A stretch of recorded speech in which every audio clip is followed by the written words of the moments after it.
Walking toward the main entrance of the feedlot, her heart was in her throat, and she thought she might pass out. The sun shone far too bright. The voices in the crowd rang too loud. "It's another door," she chanted. "It's another door." She was 24, a grad student, and trying to get her thesis approved. She also had autism. She knew she had the intelligence and talent to make it, but how would she get past the gatekeepers? Hi, I'm Garvin DeShazer, and this is your Daily Inspiration.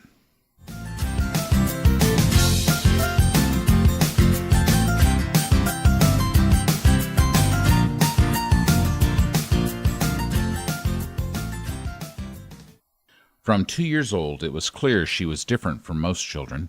She panicked at any routine change, retreated at loud noises, and often threw fits.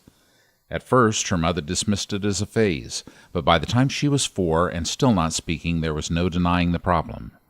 Temple is what we call an infantile schizophrenic, said her physician. She probably will never speak. Fortunately, her mother refused to believe the authorities and made sure she had the same opportunities as other children.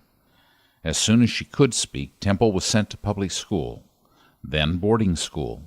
She worked summers on her aunt's ranch. "Those things were uncomfortable for me at first," she says, "but they helped me open doors to new worlds."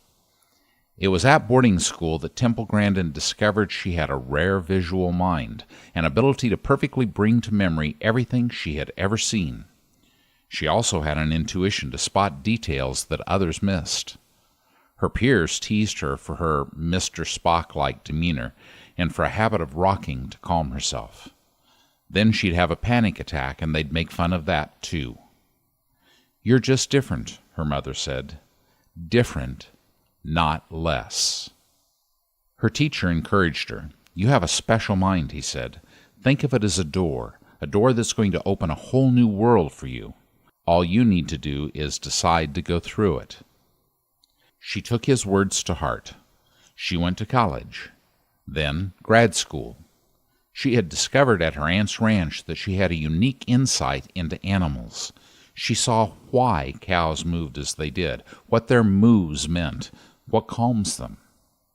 Soon she realized that her observations could be channeled to design gentler, more humane structures for cattle.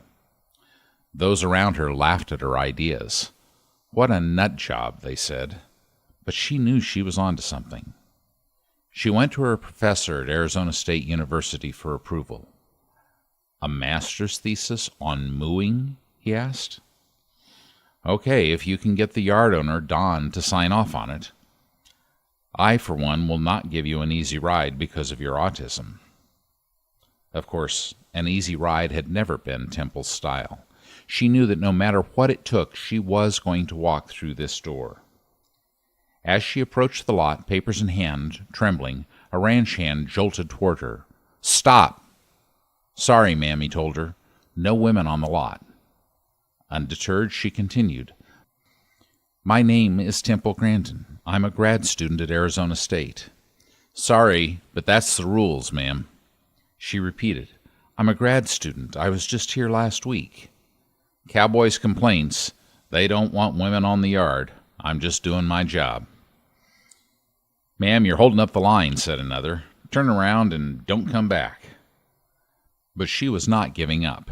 Hitting a thrift shop, she disguised herself in men's clothing and a cowboy hat. Then she muddied up her outfit to blend in. Now in full character, she approached the lot. This time, she was waved in without a second glance. She beamed in triumph. Her ploy had worked. But then Don refused to sign and again asked her to leave. Slouching to the ground, she thought, "What more can I do?" As she started to leave, another man stopped her. "Ma'am," he said with a gentle smile, "Don don't sign nothing. I do the signin'. I'm not even sure Don can write." She laughed in humble appreciation. A door had opened, and he held it. After her thesis was approved, Temple Grandin opened many more doors.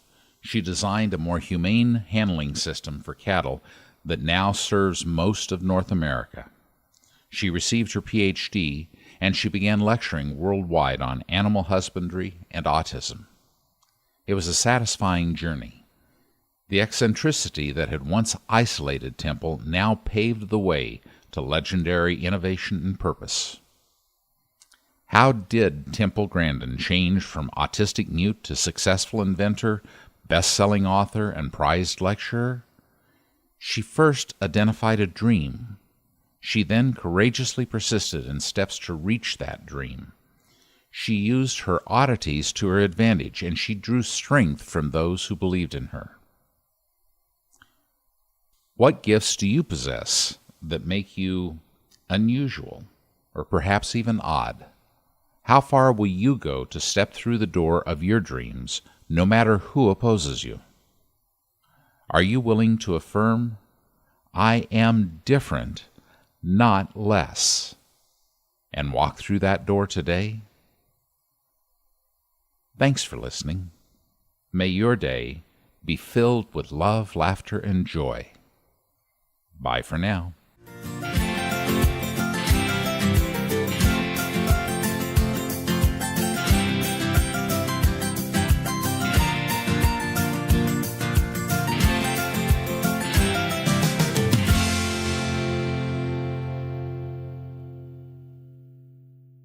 Hi, this is Scott, producer for the Daily Inspirations podcast.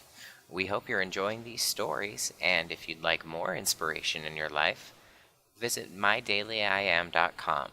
You can find weekend blog posts, sign up for our email update list, and you can let us know about an inspirational story you'd like us to cover. Or just say hi. We'd love to hear from you.